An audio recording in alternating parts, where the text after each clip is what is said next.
still feel like, are we okay? Are we good? Alright, I think we're good. This is as good as it's getting. This is as good as it's getting.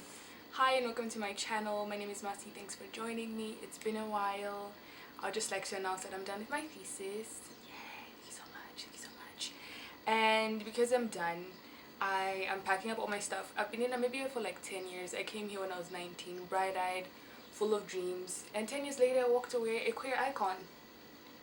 Still bright-eyed and full of like dreams, but my time here is done. So while I'm still figuring out where I'm going, what I'm going to do with the rest of my life, I am going to make like a couple of videos just to hold down like the channel for a while, 2 or 3 videos until maybe I'm settled and I'm wherever I am, and then we can start recording from there. But I actually wanted to have a discussion that a lot of my friends and I have been having on and off, and I've been seeing it coming online here and there. We do have colorism discourse on Twitter twice a month, usually dragging someone who's colorist, and we attempt to have those conversations, but then we're gaslit and we're told that colorism is speaking about colorism is divisive, when actually colorism itself is divisive. Speaking about colorism is not divisive, and I think that's when people get a bit confused. So we never walk away with like any, I've never seen the discourse actually, is it fruitful? I feel like sometimes it is. I feel like it reaches the right people, but more often than not, people are indifferent to colorism discourse. They think it's not real, whatever. But there's also been an interesting thing that's been happening. A lot of bookish literary people have been discussing how colorism is portrayed in literature. Now, there are 2 ways you could look at it. How is colorism being discussed? How are black writers writing dark-skinned characters, right? Also, what stereotypes are these dark-skinned characters being assigned? You can look at it that way, or you can look at the words that the writers choose to describe dark-skinned characters. But before we get too ahead of ourselves, what we like to do here on this channel, define shit. Let's get into it.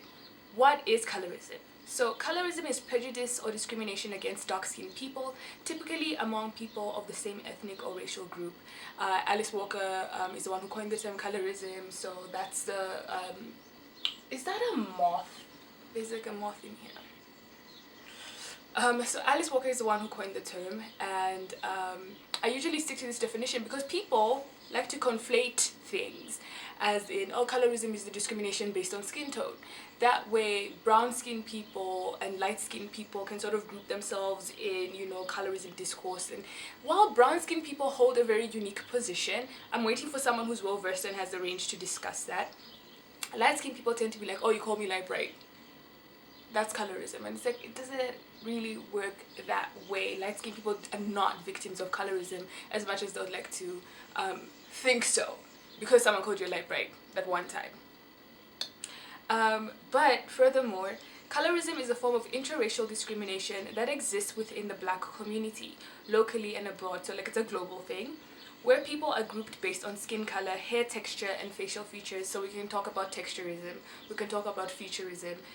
All of these are speaking to white supremacy and white supremacist beauty ideals, but let's go on. These external characteristics determine the status of these people in black communities, which bestows privilege to some while making some opportunities unavailable to those who fall outside of set colorist standards for that community. However, the black color complex is deeply embedded into the black consciousness and affects black people's perceptions of themselves along with the perceptions of others. The function of colorism is to perceive or behave towards members of a racial category based on the lightness or darkness of their skin tone.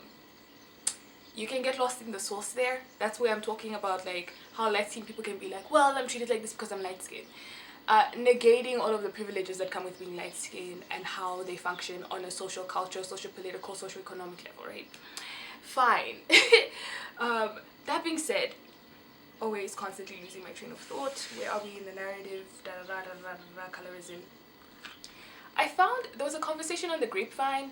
That was during the week that Jessica Crud was like exposed for being a white woman in blackface in, you know, black studies department, lecturer, professor at a particular university. I forgot. That was a very triggering week for me. I was just like, but because we don't have conversations about colorism, and we're not honest about the conversations we have about colorism, stuff like that tends to happen, right? And one panelist, I will try and put her name on the screen somewhere, said something that was super interesting about how when someone asks you what you are, they're asking you how they should treat you. And I found it very profound. Like, I sat down for like 2 minutes and I was like, right? Because I am unambiguously black, people already know how to treat me. Because I'm dark skinned, people already know how to treat me. There's a set of criteria, standards of respect that I can get, and I have to prove myself an XYZ to the power of whatever. But let's talk about the effects of colorism. So colorism is extremely pervasive in the black community. It is insidious, it is embedded, it is a natural extension of white supremacy. And what I find that people don't want to talk about is how colorism, like I said earlier, is divisive.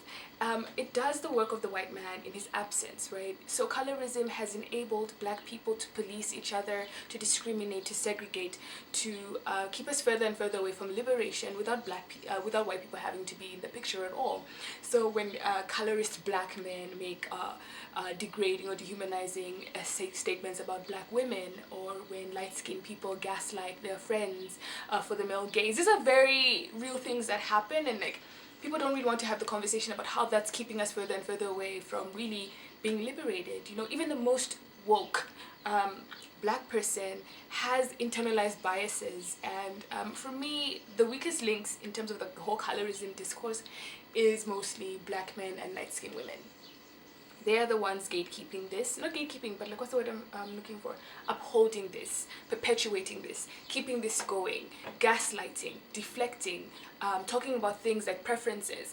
And I always say this, like when a black man is like, oh, I prefer light-skinned women, I prefer light-skinned or non-black women on a particular, they have a particular type, or that's just my preference.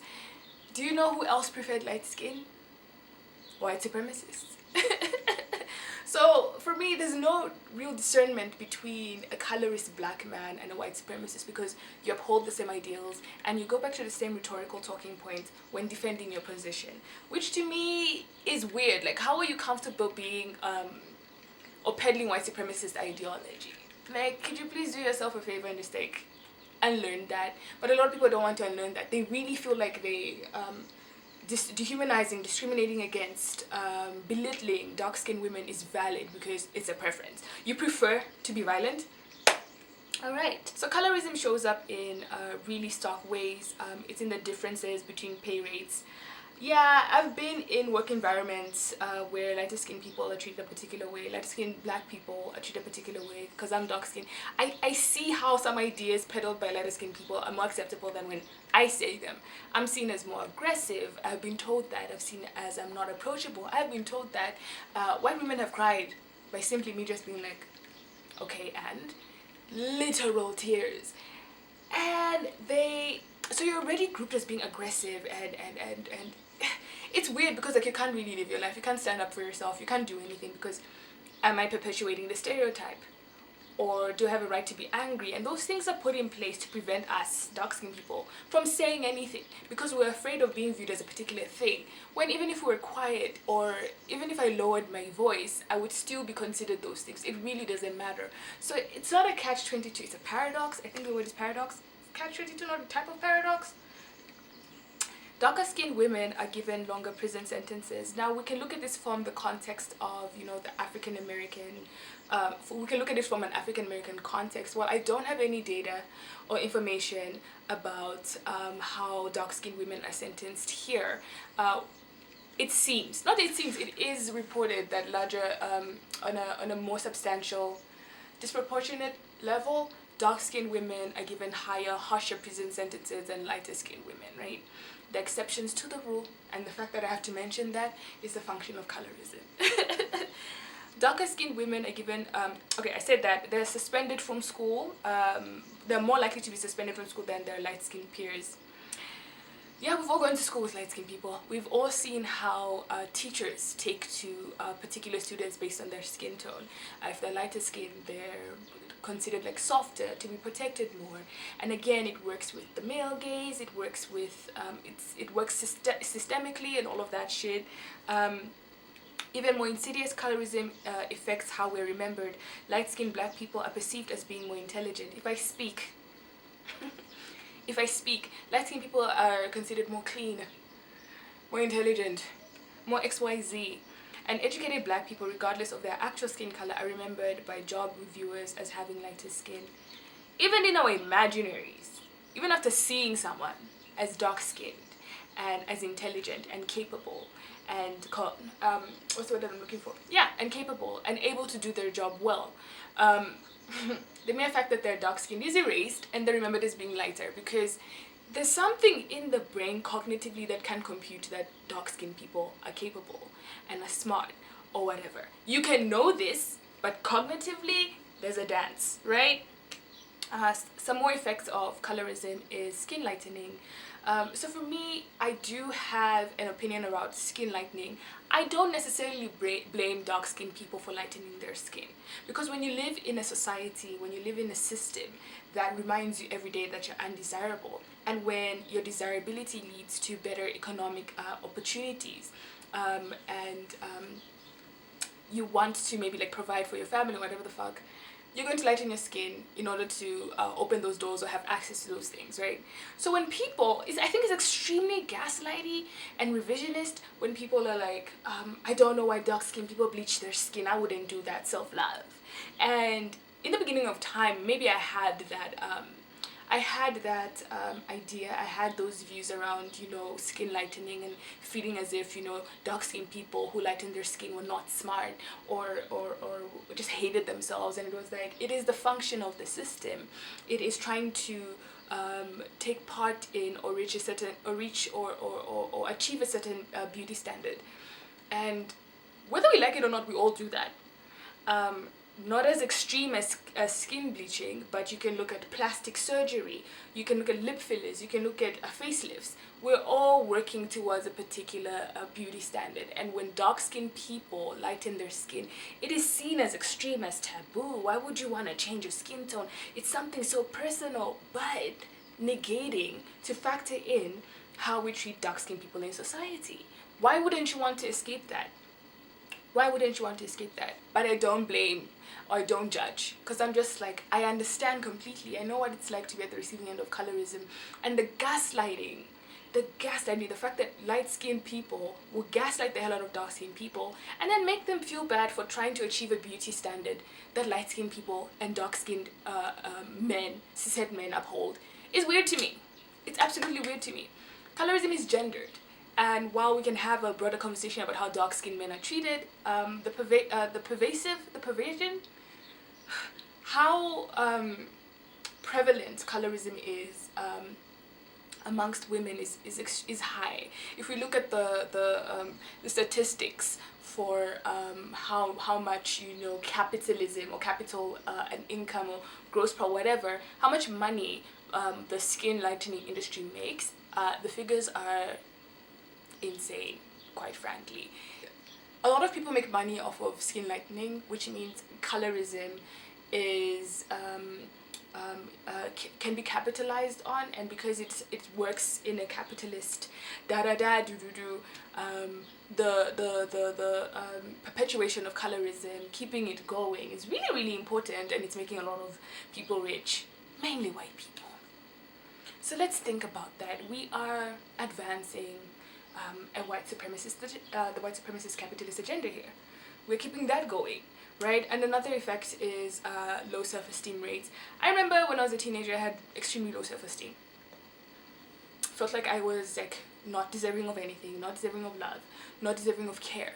Everything that happened to me that wasn't good was a result of me being dark-skinned, and I really, really, truly believe that. On top of that, I grew up in a xenophobic environment. School was xenophobic. I was reminded constantly that because I was dark-skinned and because I was from another country and because people from that particular country tended to be darker skinned than the country I was growing up in, I was not deserving of respect. I was degraded, I was dehumanized, called all sorts of things, and for a very long time those things followed me. It was only until maybe I was like 16, 17, 18 when I started to unlearn that stuff, to really distance myself from the bad shit that happened with colorism. But, you know, some of the experiences dark-skinned children have when they're younger are extremely traumatic. And I wonder sometimes how much my upbringing, growing up in an environment, again, colorism is also in the home, growing up with adults who are reinforcing the idea that if you were lighter skin, you'd have been more beautiful. The things I've heard. Therapy, like advancing the idea that if you're lighter skinned, you'd have been more beautiful. I can't begin. And I wonder how much those rejections from the adults who were supposed to be keeping me safe and loving me contributed to me developing borderline personality disorder when I was older. I'm sure we can create a link with various other little traumas that happened, but like the effects of colorism, being at the receiving end of colorist violence, can result in mental health issues and in low self-esteem, right? So I want to talk about fiction, right? And like I said, this is a video about colorism and literature, colorism in literature, and the two ways you can look at it. How a dark-skinned character is described in books is what I wanted to focus on, because that puts a particular kind of responsibility on the author. It allows the author to be in control of how dark-skinned characters are perceived in the book. Whereas if you're writing a book about colorism and the colorist characters, contextually, if you're trying to be realistic and creating a social commentary or observation or an examination of how society functions and how colorism functions, I would be more, as a dark-skinned person coming to the text, I'll be more receiving of that if I understood how the colorism functioned contextually. Whereas when I'm reading a book that is not, where colorism is not a particular theme, right, and you choose to describe your characters in a particular way, I find it problematic, and that's what I want to tap into. That's what the conversation I'm trying to have today. Not necessarily writing the bluest eye and illustrating characters in there that say really terrible, dehumanizing things to dark-skinned characters in the book. That is illustrating a social ill that happens every single day. Whereas I've not finished, full disclosure, I've not finished The Vanishing Half.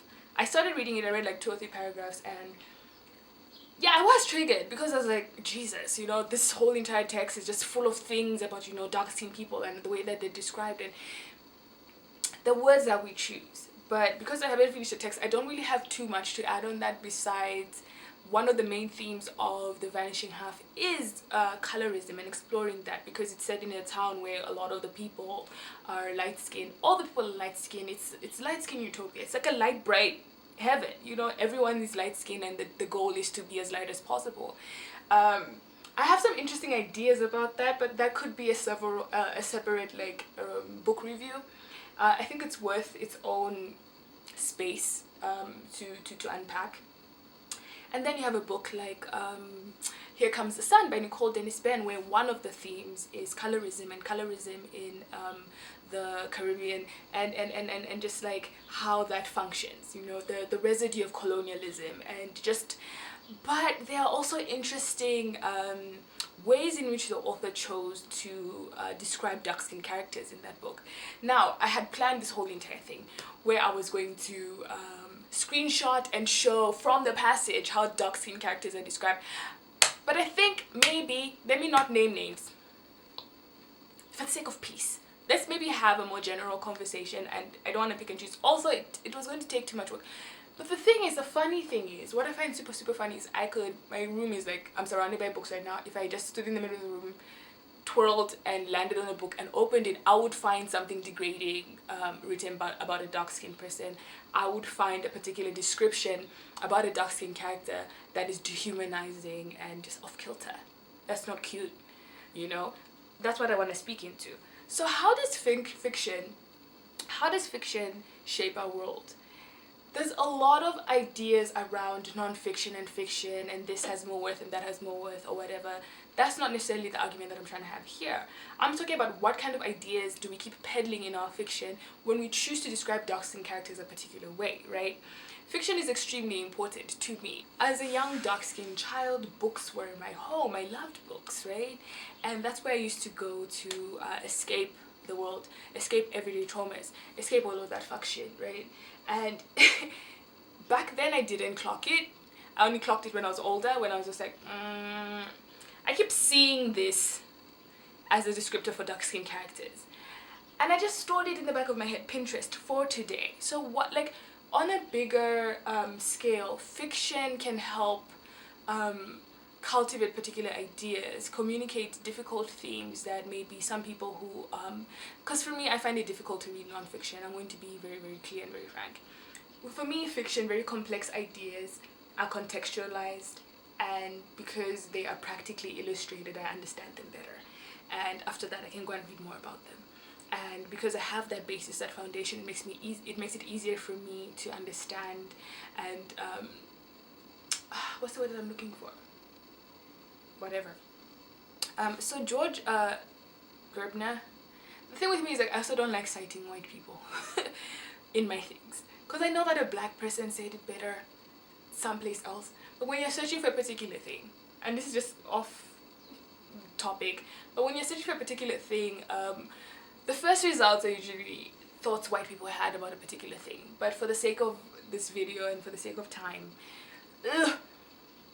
here's the importance of fiction and how fiction shapes our world. So a media scholar, George Gerbner, said, "We experience the world through stories. Whoever tells the stories of a culture defines the terms, the agenda, and the common issues we face." So, as a writer, as a fiction writer myself, Masi, if I construct a world in which I'm just replicating and perpetuating the violences that dark-skinned people experience in everyday life, what am I really contributing to the canon? I think that's what we really need to examine, like what are we contributing to the canon? Because I really feel like the ways in which dark-skinned characters are described in books was started very earlier on by like maybe books by white people written about black people. And because the way African literature functions, the way fiction functions, is there's a particular status quo. And I feel like we just haven't had the conversation as a community to move away from that, to diverse from that idea or those ways of describing dark-skinned people in books. For instance, when you're reading a book written by an African author, and if a particular passage is written in an indigenous language, it's italicized. Why? You know what I mean? And that's kind of tradition has sort of, you know, been replicated and like while they are, what's the word that I'm looking for here, graphological deviations to explain, no, not to explain, but like to show that this is a different language. Why was that necessary? Has that been examined? You know what I mean? Because who's that denotion for? Who's that note for? What's that supposed to communicate to the person reading the book? You know what I mean? Oh wait, we're reading a different. I would have known that. I'd have clocked that, just by virtue of knowing. Oh, we're reading a different language now. Whatever. Reading and writing the novel can lay critical groundwork for imagining alternative realities and worlds. It also can facilitate empathetic learning and provide a platform for critical reflection, all necessary aspects of peace activism. Shady E. Cosgrove. So as I feel it's very complicated, obviously, because if you ask some novelists, some authors, some writers, are you an activist? It's no, I just document and I speak on and observe and I write about human life, But like there's also intention. As Masi, who really, really, really cares about black people, am I going to sit down and write a novel that perpetuates the things that I'm trying to dismantle? Am I really going to do that? As much as I can sit down and write or speak to particular issues, am I perpetuating things? Am I perpetuating things unknowingly? This is a self-drag. I'm new to the writing game. I'm a baby writer at age 29, you know, as much as I've been reading and writing my whole life. Actually finishing short stories and submitting them for people to read or whatever is something that's relatively new to me. And as much as I might in my own bedroom when I'm writing think, oh, this is the greatest shit that I've ever written, there are some unconscious things that leap out in the text, and that's what makes me open to criticism. That's what makes me open to like dialogues around the things that I might be perpetuating.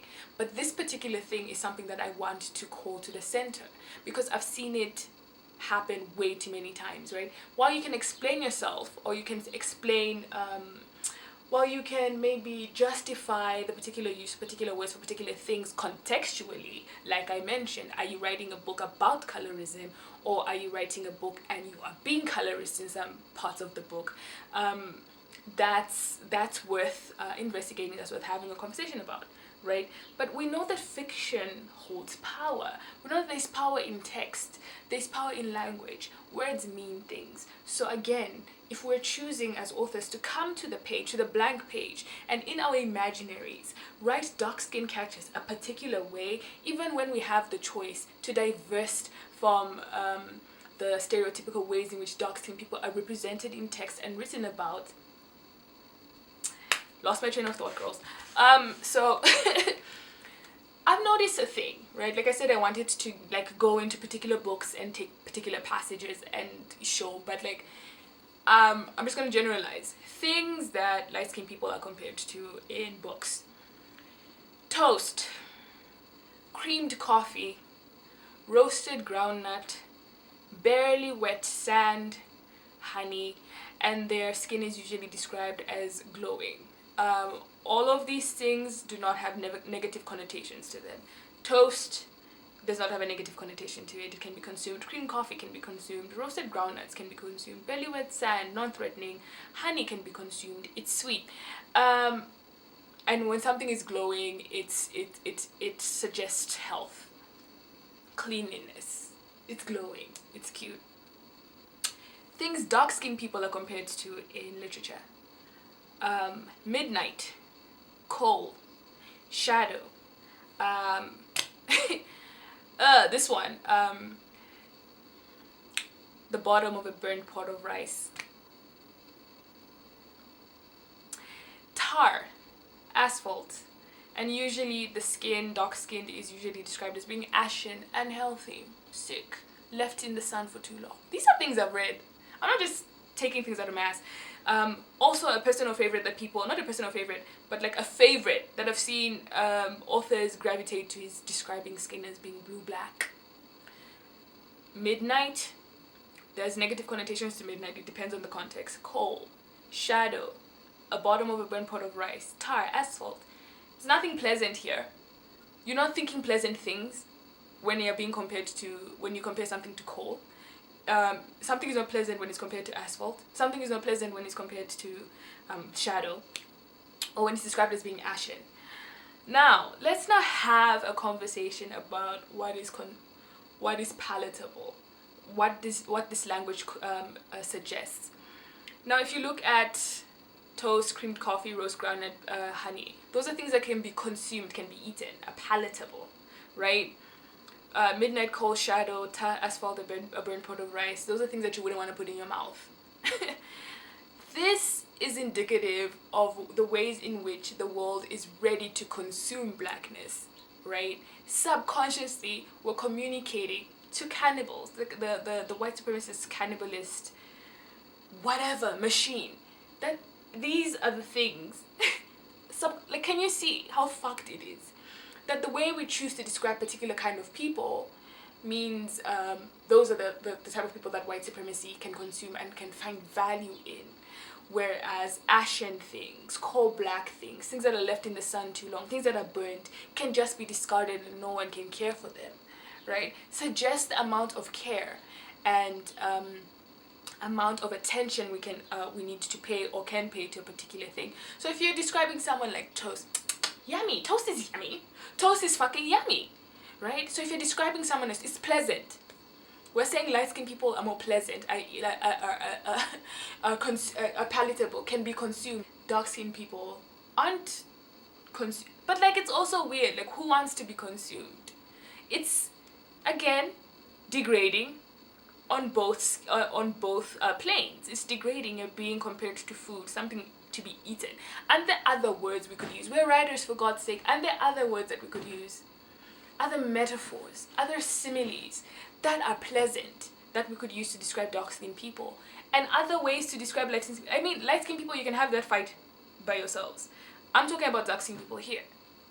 And there are other more imaginative ways, more pleasant ways, more humanizing ways we can describe dark-skinned people in text. Are they there? Please, right? I also have more notes. We're rounding up. I also have more notes because I want to have a conversation. I'm just presenting a particular argument, right?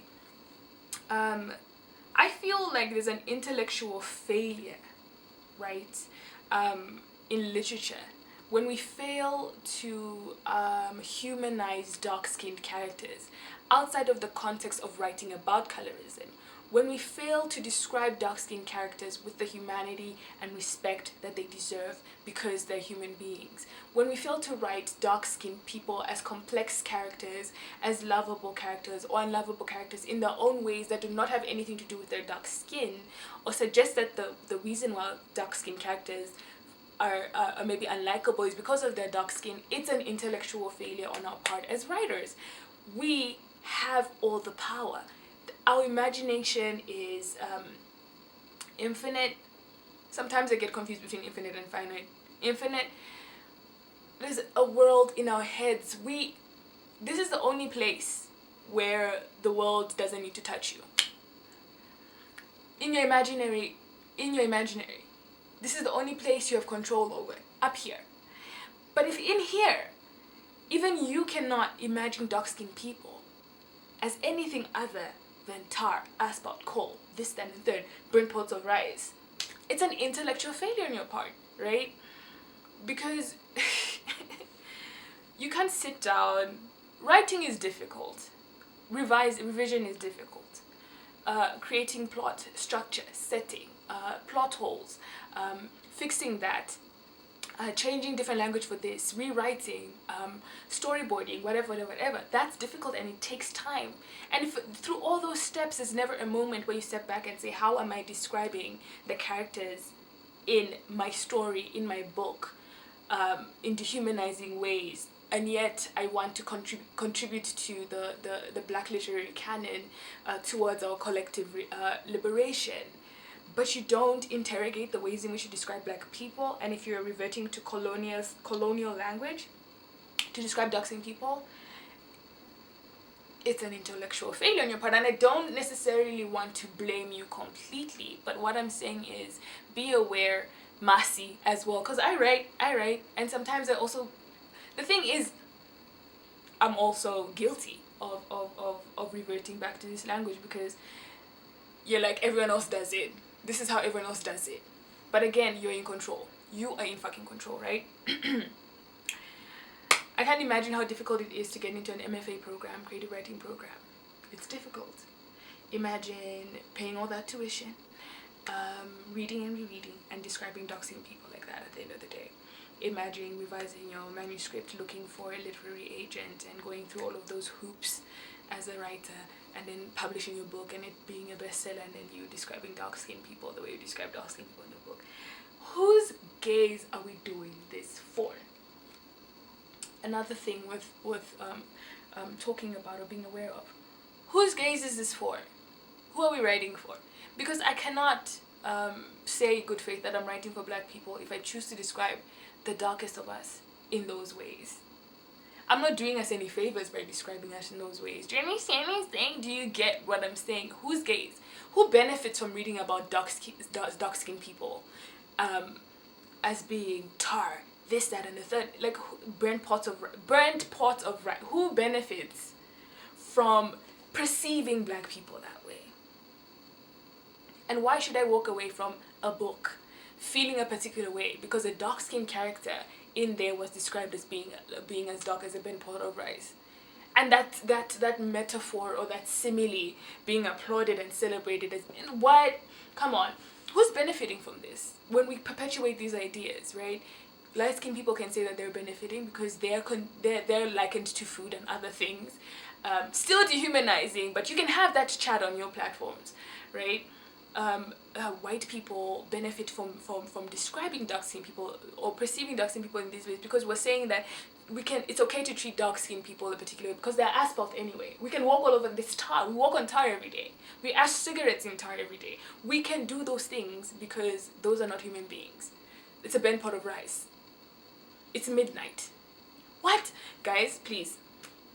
How are we challenging and dismantling white supremacy in our writing? And what are we perpetuating when we choose to describe dark-skinned people in these dehumanizing ways? I think these are things worth meditating over. These are things worth thinking about. These are things worth pondering about.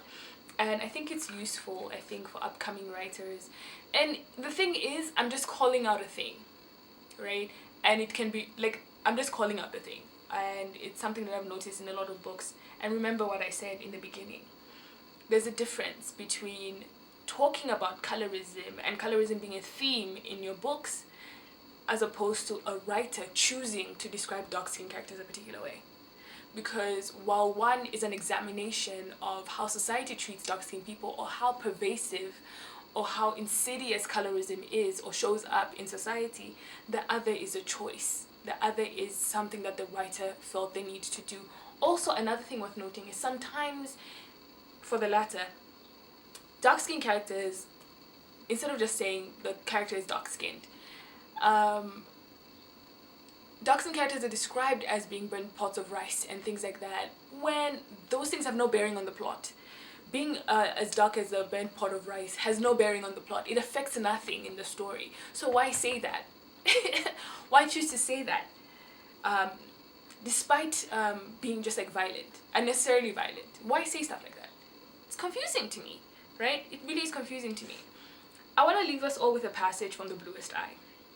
And this is how I know that sometimes, not sometimes, but most of the time, light-skinned people are dishonest when they come to the table when we're discussing colorism.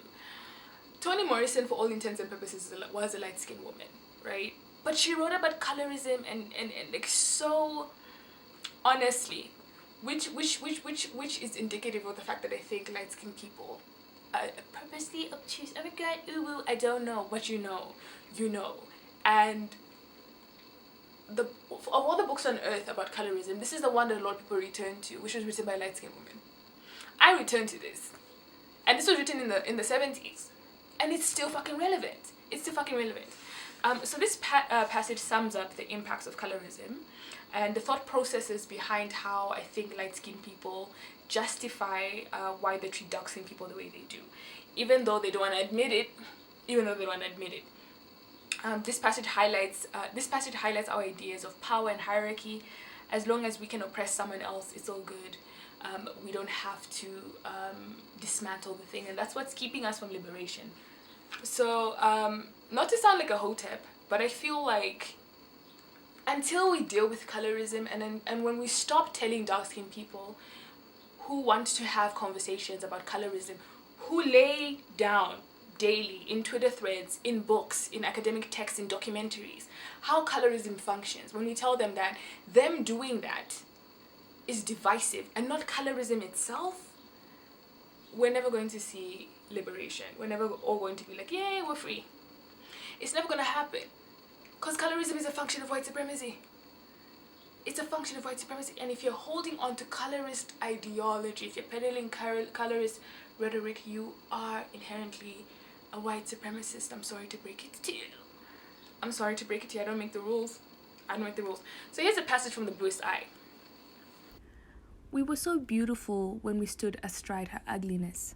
Her simplicity decorated us. Her guilt sanctified us. Her pain made us glow with health. Her awkwardness made us think we had a sense of humor. Her inarticulateness made us believe we were eloquent. Her poverty kept us generous. Her waking dreams we used to silence our own nightmares.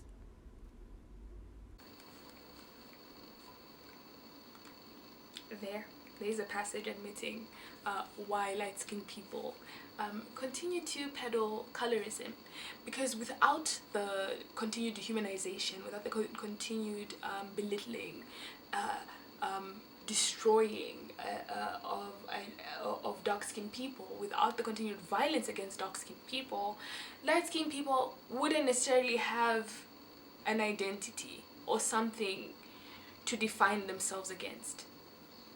Yikes! Imagine that, not truly knowing yourself, your identity, aside from it being defined by the tone of your skin as opposed to someone else's. Imagine living your life like that, knowing that your self-esteem, your place in society is upheld by violence. And you're fine with that as long as it's not you. I can't. So, before I go, I'd like to spotlight a creator who's been doing amazing work here online on YouTube as well as Instagram, Mbewe's World. They have an amazing channel and an amazing series going on there, colorism and emojis, colorism in music, colorism. The latest video was dragging Will Smith and like the colorism on what's that show, the Fresh Prince of Bel-Air things, right? It's an amazing channel. I think you should check it out. They're an amazing creator. I love her channel. It's a good resource in terms of challenging our perceptions on colorism and like just showing like the ways in which colorism interjects or intersects, and from small interactions, how small interactions are influenced by colorism or dictated by colorist, you know, ideology or rhetoric or violence and Great channel. Love them to death. Please follow, and like she likes to say, drop a coin if you can, you know. Stop letting queer dark-skinned people you know, labor without giving them money for it. That being said, right, I really want us to have this conversation, and I really want us to be honest about it, and I want us to come to the comments not being defensive but ready to have a conversation. Light-skinned people, no one is jealous of you. It's not about jealousy. It's a social, cultural, socio-economic, social-political critique of how colorism functions in our society. That's what we're doing here, right? And if you fail to come to the table, we've already lost, and there's no need for us to, you know, listen to anything you have to say, because you've decided to uphold and perpetuate and center your feelings, your hurt feelings, in a discussion really about the violence that dark-skinned people experience, even in fiction, even in books that are made up. Remember, fiction is fiction. It's not real. We could argue that it is, but it's not real. But in those imagined worlds, in a fantasy world, imagine reading about a fantasy world where you have the option to do whatever you want to do, and you wind up being colorist. Imagine that. Thank you so much for spending time with me and getting to the end of this very long and whatever video. My name is Masiyaleti. Follow me on Instagram, please. And follow me on Twitter if you want to engage, and if you want to expand the conversation or dialogue, or if you want to just, you know, chill, hang out, laugh at some funny shit. And yeah, do I have anything else that I want to promote? Not necessarily. Like this video, comment, and share. It's as simple as that. You could do that. I can trust you to do that. Thank you so much for joining me. Until next time, bye.